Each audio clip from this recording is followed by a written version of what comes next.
बच्चों नमस्कार, स्वागत है आपके अपने यूट्यूब चैनल एग्रोटेक स्टडी में। बच्चों मैं आपको बताना चाहूँगा कि ये मैं आपके लिए 12th एग्रीकल्चर के लिए एक मॉडल पेपर जो माय मॉडल पेपर के नाम से मैंने खुद ने बनाया है। ये आपके लिए बहुत ही महत्वपूर्ण है बच्चों, और इसका पूरा सॉल्यूशन मैं आपको बताऊंगा किस प्रकार के ओटी ये आपके लिए बहुत काम आने वाला है। पहली बात तो ये है कि आप खुद का आकलन भी कर पाएंगे कि आप कितने क्वेश्चन इसमें से सही कर पा रहे हैं, कितना आपके ओटी बन रहे हैं, कितना आपके क्वेश्चन आंसर आपको बनना है। ठीक है ना। ये माय मॉडल पेपर है, आप अच्छे प्रकार से इसको देख सकते हैं। सॉल्यूशन भी आप अच्छे प्रकार से पूरा ब्लूप्रिंट के आधार पर है, जैसा 2022 का जो ब्लूप्रिंट है उसी के आधार पर ये पूरा बनाया गया है। तो आप इसको अच्छी प्रकार से देख सकते हैं। अब इसकी हम लोग शुरुआत करेंगे, पूरा सॉल्यूशन सहित हम इसको जानेंगे। देखिए बच्चों, सबसे पहले हम बात करते हैं फलीदार हरे चारे का उदाहरण है। Legumes are an example of green fodder. कौन सा है बताइए? जई है, लूसर्न है, मक्का है, या इनमें से कोई नहीं। तो बच्चों फलीदार हरे चारे का जो उदाहरण है सब जानते हैं, इसका आंसर सही है लूसन। लूसन फलीदार हरे चारे का उदाहरण है। अच्छी साइलेज का पीएच मान होना चाहिए। कितना होना चाहिए? Good silage should have pH value 2.5 से 3.2, 3.5 से 4.5, 4.2 से 5.2 या 5.6। तो बच्चों अच्छी साइलेज का जो पीएच मान है सब लोग जानते हैं, वैसे इसका ये होना चाहिए 3.5 से 4.2 होना चाहिए, लेकिन 4.5 लिख रहा है तो भी ये सही माना जाएगा। उसके बाद यदि हम बात करें नेक्स्ट क्वेश्चन, टीट साइफन का उपयोग किया जाता है। जी हाँ, टीट साइफन जो आपका यंत्र होता है इसका उपयोग किया जाता है। बधिया करने के लिए प्रयोग किया जाता है, या थन से दूध निकालने के लिए, या इंजेक्शन लगाने के लिए, या चौथा है आपके इनमें से कोई नहीं। सब जानते हैं टीट साइफन का उपयोग पशुओं को थनैला रोग हो जाता है तो थनों से दूध निकालने के लिए इसका उपयोग किया जाता है। थन से दूध निकालने के लिए टीट साइफन का उपयोग किया जाता है। नेक्स्ट है उसके बाद अफीम होती है, देयर इज ओपियम। तो अफीम रेचक होती है या अरेचक होती है। अच्छा, ये रेचक और अरेचक का मतलब बता देता हूँ आपको। रेचक यानी लैक्टिव मतलब दस्तावर होती है, अरेचक मतलब इसे दस्त नहीं लगते हैं, ये होता है। इसके बाद सी है कष्टरोधी, पेन रिलीवर यानी ये दर्द को दूर करती है। चौथा है जीवाणुनाशक, ये जीवाणुओं को नष्ट करती है। तो अफीम क्या होती है? ध्यान रखना, अफीम को ओपियम कहते हैं। अफीम आपकी कष्टरोधी पेन रिलीवर होती है, ये आप लोग याद रखेंगे। उसके बाद इंथ्रेक्स रोग का कारक है। Anthrax is the causes of disease. Anthrax रोग किसके द्वारा होता है? कवक के द्वारा होता है, विषाणु के द्वारा होता है, या जीवाणु के द्वारा होता है, या सभी के द्वारा होता है। सब जानते हैं इंथ्रेक्स रोग आपका जीवाणु के द्वारा, बैक्टीरिया के द्वारा ये रोग होता है। आगे हम लोग बात करें बच्चों, खलिस्तान किस प्रकार से आपके एग्जाम में पूछे जाएंगे, तो देख सकते हैं हम लोग खलिस्तान। जीभ पर दर्द भरी सूजन किस रोग का लक्षण है? Painful swelling on the tongue is a symptom of. तो जीभ पर दर्द भरी सूजन, ध्यान रखें ये आपका कौन से रोग का है? ध्यान रखना, हीमोरेजिक सेप्टिसिन यानी गलघोंटू रोग। कौन सा रोग है आपका? गलघोंटू रोग का ये मुख्यतः लक्षण ही आपको पता होना चाहिए। जीभ पर दर्द भरी सूजन इंपॉर्टेंट है, ध्यान रखें। खुरपका मुंहपका रोग होता है, foot and mouth disease is caused by. बच्चों खुरपका मुंहपका रोग जो होता है ना, ये विषाणु के द्वारा होता है। ध्यान रखें किसके द्वारा होता है? विषाणु या वायरस। ठीक है ना, विषाणु वायरस एक ही चीज़ है, इंग्लिश में वायरस, हिंदी में विषाणु कहते हैं। और कौन से विषाणु से होता है? AOC virus. इसको कई बार यूरोपीय देशों में पूछा जाता है, तो याद रखें SAT1, SAT2, SAT3 नामक आपके वायरस या विषाणु से ये होता है। इसके बाद हम बात करेंगे तीसरे, पशु प्लेग रोग मौसम में ज़्यादा होता है। Cattle plague disease occurs most commonly in the season. तो आपका पशु प्लेग रोग किस सीज़न में होता है? ध्यान रखें ये आपका गर्मियों में होता है। कब होता है बच्चों?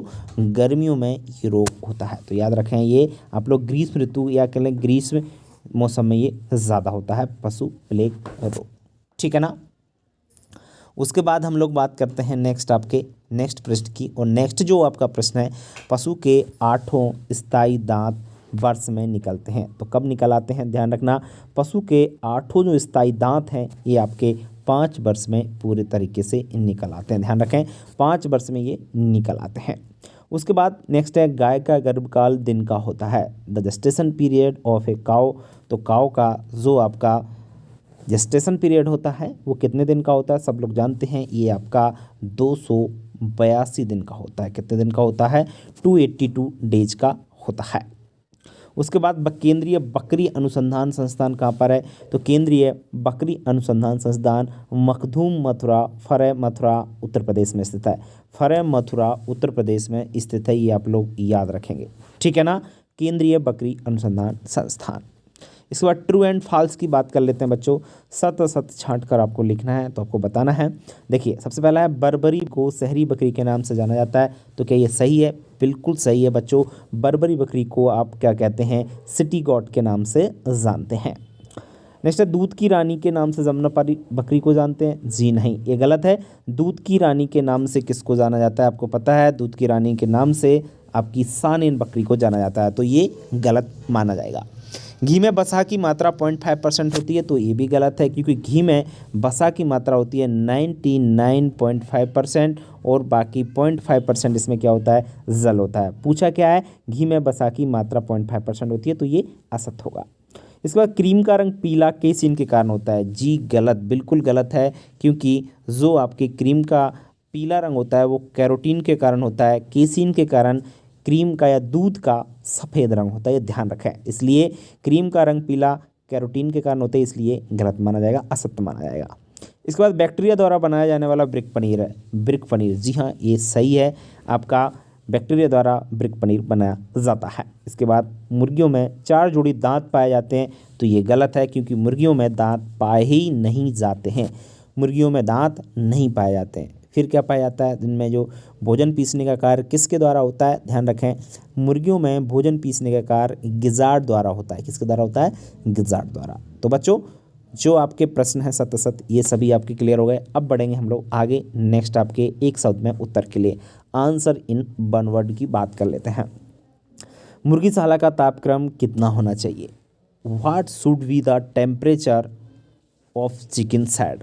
बच्चों what should be the temperature of chicken shed? तो ध्यान रखें 55 से 80 डिग्री फ़ारेनहाइट, 55 से 80 डिग्री फ़ारेनहाइट जो है टेम्परेचर होना चाहिए। फ़ारेनहाइट में विशेष याद रखें। इसके बाद भारत में मुर्गी पालन की उत्तम पद्धति कौन सी? Which is the best method of poultry farming in India?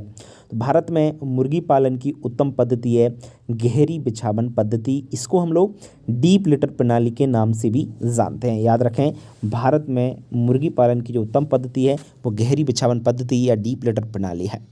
तीसरा है एक मुर्गे के साथ कितनी मुर्गियां रखना चाहिए? तो ध्यान रखें, एक मुर्गे के साथ 8 से 10 मुर्गियां आप लोग रख सकते हैं। कितनी मुर्गियां? 8 से 10 मुर्गियां। ठीक है बच्चों, अब बढ़ेंगे आगे और आपके जो एक शब्द में उत्तर हैं उनको आप लोग और देख लीजिए। नेक्स्ट आपका देखिए बच्चों, ये रहा रबड़ी में प्रोटीन की मात्रा कितने प्रतिशत होती है? रबड़ी में प्रोटीन कितना % तक पाया जाता है? लगभग 22% आपका पाया जाता है। थोड़ा सा याद रखें आप लोग। प्लास्टिक क्रीम में वसा कितने %? तो ध्यान रखें, प्लास्टिक क्रीम में 60 से लगभग आपका 80% या 85% वसा पाया जाता है। इसके बाद पिछले पैरों पर बकरी की किस नस्ल में लंबे लंबे बाल, घने बाल पाए जाते हैं? Which breed of the goat has the long hair in its hind legs? ध्यान रखें, पिछले पैरों पर लंबे बाल जमुनापारी बकरी में पाए जाते हैं। कौन सी बकरी में? जमुनापारी बकरी में पिछले पैरों पर लंबे बाल पाए जाते हैं। इसके बाद सही जोड़ी भी देख लीजिए, सही जोड़ी किससे आपकी मिल रही है। देखिए कश्मीरी किससे मिलेगा? देखो कश्मीरी जो है पश्मीना से प्राप्त होता है। पश्मीनी या कश्मीरी बकरी आपको मालूम होगा, और पश्मीना क्या होता है मैं आपको बता चुका हूँ। अंगोरा, अंगोरा जो नस्ल है बकरी की, ये आपकी इससे मोहेर प्राप्त होती है। इसके बालों को क्या बोलते हैं? मोहेर कहते हैं। बरसीम, बरसीम आपको पता है बरसीम से क्या बनाया जाता है? बरसीम से आपकी क्या बनाया जाता है? साइलेज बनाई जाती है। गलत है क्या? सही? बिल्कुल गलत है बच्चों, ये गलत होगा। आपकी बरसीम जो है इससे ये बनाई जाती है। क्या बनाई जाती है? जबकि मक्का से आपकी साइलेज बनाई जाती है। ध्यान रखें, मक्का से साइलेज बनाई जाती है, इसको सही कर लेना आप लोग। बरसीम से ही बनाई जाती है, मक्का से साइलेज बनाई जाती है। इसके बाद मक्खन, मक्खन में 80% वसा होता है, ये आपका इससे मिल जाएगा। तो सही जोड़ी आपकी मैच द फॉलोइंग बिल्कुल सही हो गई होंगी, आपने देख लिया होगा। इसको मैंने सही जरूर कर लेना। ये मक्का वाले को आपका मक्का सबसे बेस्ट साइलेज बनाई जाती है और बरसीम सबसे अच्छी हे बनाई जाती है। ध्यान रखें आप लोग। सही जोड़ी आपको अब जो 25 ओटी कंप्लीट हुए इनमें से आपके कितने सही हैं, एक अपन कमेंट बॉक्स में लिखकर ज़रूर बताएं कि कितने ओटी आप लोग सही कर पाए यहाँ तक। ठीक है, अब हम बात करेंगे आगे कि किस प्रकार के जो आपके क्वेश्चन हैं वो पूछे जाते हैं। देख सकते हैं आप लोग किस प्रकार के प्रश्न आपके एग्जाम में, ये इंपॉर्टेंट क्वेश्चन भी कह सकते हैं इनको, ये वेरी इंपॉर्टेंट क्वेश्चन भी है, ठीक है ना। देखिए आप लोग, खुरपका मुंहपका रोग के लक्षण पूछे, ध्यान रखें खुरपका मुंहपका रोग के लक्षण, right any 2 symptoms of foot and mouth disease, ठीक है। अथवा में भी क्वेश्चन देखो पूछा है, पशु प्लेग रोग की रोकथाम या बचाव। इसके बाद एंथ्रेक्स रोग के अन्य नाम तथा रोग कारक लिखिए, तो right other names of anthrax disease. इसके बाद अथवा में पूछा है गलघोंटू रोग के कोई 2 लक्षण लिखिए। तो 2-2 नंबर के 2 प्रश्न तो आपके इन रोगों से ही बन रहे हैं, इसलिए यहाँ पर ये दिए गए हैं। इसके पास मछलियों का पालन का महत्व पूछा है 2 नंबर में, अथवा रोहू मछली की विशेषताएं, वेरी इंपॉर्टेंट है, ध्यान रखें। प्रश्न नंबर 9 है सानीन बकरी की विशेषताएं, अथवा में है बर्बरी बकरी के लक्षण, ठीक है ना। बिल्कुल इंपॉर्टेंट क्वेश्चन है, आपको मैं ये सब चीज़ें पढ़ा चुका हूँ। इसके बाद है क्रीम की परिभाषा। जी हाँ बच्चों, क्रीम क्या होता है और मक्खन का ओवररन क्या है, वेरी इंपॉर्टेंट क्वेश्चन है, सबको मालूम होगा क्रीम की परिभाषा और मक्खन का ओवररन क्या है। इसका प्रश्न नंबर 11 है घी का नवीनीकरण क्या है। बच्चों घी का नवीनीकरण क्या है, और अथवा में पूछा है मक्खन के उपयोग। सब लोग अच्छी प्रकार से इन प्रश्नों को जानते हैं। उसके बाद प्रश्न नंबर 12 है दुग्ध पाउडर के उपयोग लिखिए, अथवा में संघनित दूध किसे कहते हैं, what is the condensed milk. इसके बाद 13वां प्रश्न है गहरी बिछा, ये अभी हुआ नहीं है, गहरी बिछावन पद्धति के लाभ, अथवा में दे रहा है आदर्श कुक्कुटशाला के गुण लिखिए, write 2 characteristics of an the ideal poultry farm.